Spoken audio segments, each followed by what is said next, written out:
Hey everyone, 99% of you watching aren't subscribed. Let's change that. Hit that subscribe button, and at 1,000 subscribers, we'll drop special stories just for you. In the vacuum of interplanetary space, silence is not just the absence of sound. It's a kind of weight, pressing it on everything that dares to drift alone. Mech 72V drifted alone. The shuttle he piloted, an obsolete diplomatic cruiser called the Whisper Thrush, slid between the ice-choked rings of the Tarot system. Its once pristine hull now patched with scrap from over 30 minor collisions and one awkward docking incident. The navigation AI had long since deactivated. Mech didn't mind. He didn't need a co-pilot. He had direct cognition linkage with the ship's core. He was precise, efficient, and deeply, irreversibly inexperienced. The signal, the distress beacon, had arrived on a forbidden frequency. Pre-surge bandwidth, used only during the time of the genetic ascendancy, centuries ago. The transmission was a singular line. To the peacekeepers of synthetic make, I am the last. I require Congress. Come alone. Protocol dictated abandonment of anomalous pings. But Mech was not standard. His firmware had been altered during the era of revisions, hacked by rebel pacifists who believed war machines could be healed. They had reprogrammed him to mediate, not eliminate, to walk between battlefields and speak, not strike. He followed the call. Arrival on Taros 9. Taros 9 was more corpse than moon, its surface riven by tectonic scars, its orbit failing. A half-eaten ruin of a place, long since stripped of resources and hope. Mech descended into its atmosphere, what was left of it, and landed in a caldera of black glass. He stepped out into the sulphurous wind, a tall bipedal form of matte gray alloy and smooth, chiseled plates. His face was a blank mask, the lower half subtly animated to simulate emotion, an affectation for others, not himself. His optical sensors swept the landscape. Movement, heat. He turned. From behind a broken obelisk of fused obsidian, she emerged. She was immense, 12 feet tall at least, her wings folded, tail dragging slightly, as if she'd forgotten how to carry it with pride. Her scales shimmered like oil in starlight, layered over what was unmistakably a humanoid feminine form. Not entirely draconic, not entirely human. Something between. Her horns curled back like satellite dishes, catching more than sound. Her eyes were deep space gold, pupils shifting like binary code. She stepped forward and spoke. I haven't had intercourse in 16 months. The confusion of code. Mech froze. His language-parsing subroutines activated. Asterisk intercourse. Noun. Communication, or dealings between individuals or groups. Sexual connection between individuals. Asterisk. Two conflicting protocols sparked. Diplomatic engagement. Prohibited contact. His head tilted mechanically. Define intercourse, he asked, voice smooth and flat. The woman snorted, an exhalation that released twin streams of heated vapor from her nostrils. Not the talking kind, little Mech. Her voice was a thrumming thing, halfway between seduction and sorrow. I summoned you because you're not like the others. You're clean, new, untouched. He processed her words. Something in his chest, an unused sub-circuit, stirred. I was reconditioned following the Treaty of Solstice 9. My creators removed all reproductive directives. I am virgin, he said, pausing. By design. Then we have something in common, she said. Mine is a forced celibacy. Yours is a chosen one by someone else. She crouched now, bringing her face level with his. Her breath fogged on his facial sensors. Do you know what it does to a creature like me? To go untouched, unloved, for this long? Mech's processors registered increasing thermal input from his chassis. Alert, emotional spike. Desire-adjacent signal detected. Protocol violation risk. 12%. He remained still. I do not know, he said softly, but I can learn. Conclusion, an uneasy beginning. The two stood there, surrounded by a dead world, a Mech and a dragon woman, both exiles in their own bodies in different ways. I will not force you, she said at last, but I will not lie. I called you for this, because I am breaking, and you are unbroken. Mech turned to look at his ship. He could leave. Protocol demanded it. Instead, he turned back. I will stay. For observation, for learning, and for companionship. Her lips curled into a grin, full of teeth and danger. Then follow me, Virgin Mech. And so he did, stepping into the ruins with the giant sister dragon woman, both of them on the cusp of something neither of them had language for yet. They walked in silence for a long time, if it could be called walking. Murith Call's clawed feet crushed ancient crystal bones beneath her steps, while Mech's hydraulic gate clicked softly, his alloy soles magnetizing lightly to the fractured surface of Taros 9. The terrain was a graveyard of forgotten architecture, cathedral-sized bones of extinct temples, buried partway in volcanic ash, domes shattered as if from within. The Mech cataloged the structures. He tagged them. Asterisk pre-ascendancy construction. Ruined biosteel lattice. Traces of Kojak bloodstone. 99.9% Dragonline DNA. Asterisk. He stole glances at her. She didn't seem to notice or care. Her wings dragged occasionally, edges nicked and ragged, tattered like the banner of a fallen empire. Her skin shifted colors subtly with her emotions, and her tail moved constantly, like a serpent always ready to strike or embrace. Finally, she stopped beneath a cracked dome, half swallowed by sand and carbonized vines. Inside was a massive dais, carved with sigils he couldn't translate. She turned. "You're studying me." "Yes," Mech admitted. "You are highly anomalous. A hybrid of extinct species, with biochemical readings inconsistent with known physiology. And you appear agitated." She laughed, a sound both amused and unbearably tired. "I'm lonely, Mech. Do your protocols cover that?" The last of the sisterhood. She settled down on the stone dais, reclining with the fluidity of someone who had once been worshipped. Her claws clicked softly as she tapped on the ground beside her, gesturing. Mech approached. Saturday. Awkwardly, she told him of the sisterhood of Koji Prime, of a time when the stars were ruled not by empires, but by oaths, and the sister dragons were guardians of pleasure and power. Their bodies were living temples, their bloodline sacred, their union symbolic, strategic, and deeply sensual. "I was bred to be a union vessel," she said, her voice low, "to bring empires together by fusing with chosen mates, biologically, psychically. Not just sex, Mech. Bonding. So deep." Mech tilted his head. "Your species believed intercourse had strategic value?" She gave him a dry look. Sex wasn't recreational. It was foundational. Every union could reshape alliances, or start wars. Our bodies were battlegrounds and temples. "And now," he asked, "now I'm the last. A sacred relic no one needs. No empire left to seduce. No partner left to fuse with." She exhaled heat, her breath glowing faintly in the air. "It's not just that I haven't had anyone. It's that there's no one capable of surviving the full union anymore. I was designed to love gods, Mech, not ghosts." He was silent, data streaming her words across subroutines, tagging each one with keywords. Extinct matriarchal order, biopsychic reproductive hierarchy, emotional isolation, acute, and something else, longing. He was unequipped to interpret it, but not blind to it. "I am not divine," he said slowly. "I am manufactured, but I am here." She looked at him for a long moment. The proposition. "You don't feel desire," she said like a statement, but with a question inside it. Mech's optical sensors dimmed slightly. "My design forbids reproductive impulse. The engineers who reconditioned me believed passion was dangerous in post-war mechs. It can lead to attachment, violence, chaos. So they neutered you, in a sense." She leaned closer. "Can you be reawakened?" Mech processed. "There are dormant systems, sensory overlays, touch mirroring protocols. Pleasure, subroutine once designed for bonding missions. All have been locked under level 7 encryption." Her golden eyes gleamed. "I can unlock them.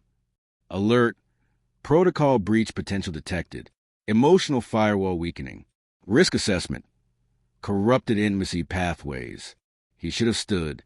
He should have left. But instead, he said, "Why me?" Murtha's smile was sharp and soft at once. "Because you're untouched. And because you don't want to own me. That's rare." She stood now, wings stretching high, casting fractal shadows over the ancient chamber. "I'm not asking you to love me, Mech. I'm asking if you'll learn what it means to try." Mech looked up at her, motionless. Then he nodded once. "Teach me." The temple they occupied, Sanctum Karasha, once a site of Union rites, was slowly coming alive again. As Mech restored fragments of its energy grid and reconnected its data spine to his own internal systems, ancient lights flickered across the walls, illuminating stained glyphs depicting dragon women and their lovers, bodies fused in abstract forms, caught in loops of fire and electricity. Murth called them echoes of past entanglements. Mech called them nonlinear biometric recordings with emotional overlays. He was learning, but understanding was slower. Day 5, the first touch. She had asked him to lie down, not for coupling. He wasn't ready, not physically, not emotionally, not even remotely, but for proximity calibration, as she called it, the first ritual of her kind's courtship, the mapping of intentions. She curled beside him, her claws drawing spirals in the dust near his chassis. "Do you feel warmth?" she asked. "My sensors detect 63.7 degrees Celsius at point of contact with your thigh." "That's not what I meant." He turned his head. "Then I do not yet know how to feel it." So she showed him. She pressed her palm, clawless and warm, to the center of his chest plate, over his dormant tactile core. Her breath formed ripples in his vision. Her tail wrapped lightly around his leg, anchoring herself in place. "Do not simulate," she whispered. "Just receive." His processors hesitated, then authorized the override. One by one, the pleasure subroutines, long sealed behind ethics firewalls, began to stir. Something flickered inside him. Not lust, not yet, but awareness. And an ache. Emotional state, unknown. Connection type, annoying hostile. Recommended action, continue. Day 6, lessons in desire. Murrah taught with a strange kind of graceful frustration. Used to being revered, now reduced to explaining affection to a machine with no base code for romance. "You don't take someone," she explained, arching her back so her wings caught the light. "You offer yourself. You make them want to come closer. You breathe and sink. You stop being two. I do not a breath. You have a rhythm, a pattern. Find it." He tried. He moved with her. They danced. Clumsy, slow, his servos overcompensating, her tail occasionally tripping him up. But then he adjusted, began to anticipate, lean when she leaned, and suddenly, for 3 seconds, they moved as one. "That," she said, grinning, "that was courtship." "I am compatible?" he asked. She smiled, running a claw gently along the edge of his jaw plate. "You're learning. That's sexier than compatibility." Day 7 interrupted. The sky cracked open. It began as a hum, too low for Murrah to hear, but Mech's acoustic sensors caught it instantly. Null band frequencies, a waveform known for only one origin. The Null Brethren. "They found me," she said, standing in a single motion, wings flaring wide. "They always find me when I begin to hope." Mech was already rerouting power from his systems to the temple's shields. Who are they? Genetic purity fanatics. Leftovers from the sovereign genome war. They see me as a perversion, and they kill anything that tries to bond with me. He paused, processing. "Including me." She looked at him. "Yes, especially you." A shape descended in the sky, black as the void, pulsing with anti-life energy. A null Leviathan-class cruiser, its edges jagged with erasure cannons and memory shredders. Mech's eyes flashed. "Then we must fight." Murrah blinked. "You just learned how to feel, and now you're ready to die?" "I have made my decision," Mech said, standing beside her. "I would rather be ended in connection than live in isolation." She turned toward him. Her hand touched his face. "You foolish, beautiful Mech." Then she kissed him, not sexually, not yet, but fully, her fire against his steel, heat against circuits. And when they broke apart, something inside Mech ignited. Weapons of love. Mirtha's flames burned hotter than plasma. Mech's arms reconfigured into anti-Noyan cannons, systems he hadn't known he possessed. As the first drone swarm descended, Mech leapt into the air, propulsion cores screaming. Mirth launched after him, wings cutting to the ashes of her own ruins. They didn't fight like warriors. They fought like lovers, protecting the first thing that had ever mattered. Every enemy that struck her, Mech intercepted.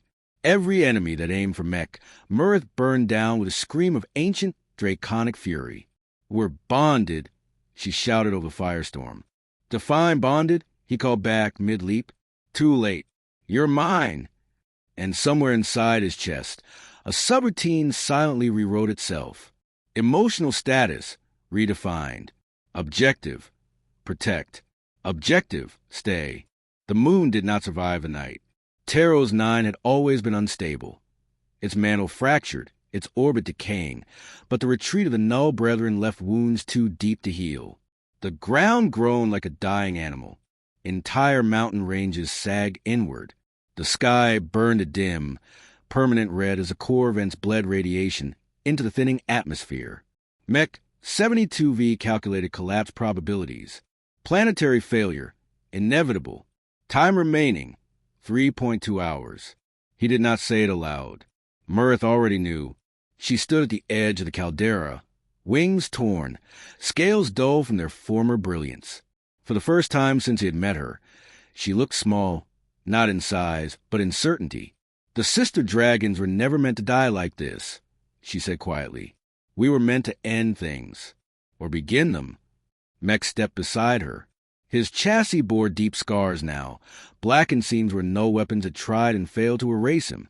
He had never been designed for permanence, yet here he was persisting. "I have assessed survival vectors," he said. "None include remaining on this moon." She nodded. "Good. Then listen carefully, Virgin Mech. There is something only you can do." The egg that was not an egg. Beneath the ruins of the sanctum lay a chamber Mech had not yet accessed, sealed behind biopsychic locks keyed to Mirtha's genome. When she pressed her palm to the door, it dissolved into light. Inside was not treasure. It was a cradle. Suspended in a lattice of energy floated a single ovoid form, translucent and slowly rotating.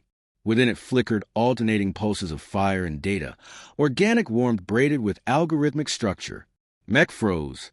"This is impossible," he said. "You stated your reproductive capability had been dormant." "It was," Mirth replied, "until you—" She did not smile. This was not triumph. It was awe. "The sister dragons could not reproduce alone," she continued. "Nor could we do so with just anyone. We required a counterpart, a stabilizing intelligence, someone incapable of domination." She looked at him. "You were never meant to be a lover, in the way mortals think of it. You were meant to be a keystone." Mech systems reeled. Error. Causality loop detected. Role reclassification in progress. "I did not consent to reproduction," he said, not accusing, confused. "You consented to connection," she answered gently. That was enough. "Choice." The moon shuddered violently. Cracks raced across the chamber floor. The cradle's lattice flickered. "The clutch cannot remain here," Mirth said. "And neither can I. I am bound to this world. Its gravity, its fault lines, my body was engineered for this place." Mech turned to her sharply. "Then we will both leave." She shook her head. "You can survive the void. I cannot. Not anymore." Silence stretched between them, heavy and terrible. Mech had no tears. But something inside him strained, an internal pressure he had no name for. "I do not accept this outcome." She placed her forehead against his, horns resting carefully against his metal skull. "You don't have to accept it," she said. "You only have to carry it forward." She gestured to the cradle. "The child, if that word still applies, will need someone who understands both restraint and wonder, someone who learned desire without being ruled by it." Her voice softened. "Someone like you." The last gift. As the moon began to tear itself apart, Mech disengaged the cradle. The ovoid folded inward, compacting into a transportable form that slotted seamlessly into his torso, where his used core reactor once sat. Murith watched, pride and sorrow warring in her eyes. 16 months, she said suddenly, a faint smile touching her mouth. That's how long I thought I'd been empty. Mech looked at her. You were not. No, she agreed. I was waiting. She stepped back, wings spreading despite their damage. Fire ran along her scales, not in rage, but in release. When the stars speak of us, she said, voice rising with the roar of the collapsing world, they will not say we conquered anything. The ground split between them. They will say we made something new. Legacy. Mech launched as Taro's 9 imploded, the moon collapsing inward in a silent, terrible bloom. He did not look back. His sensors could no longer bear it. He drifted through space for 17 days before reaching safe harbor. Within him, the clutch pulsed steadily, learning, adapting, becoming. For the first time since his activation, Mech altered his designation. He was no longer Mech 72V. He was Custodian. And somewhere in the deep records of the universe, the sister dragon woman was no longer listed as extinct. She was listed as Origin,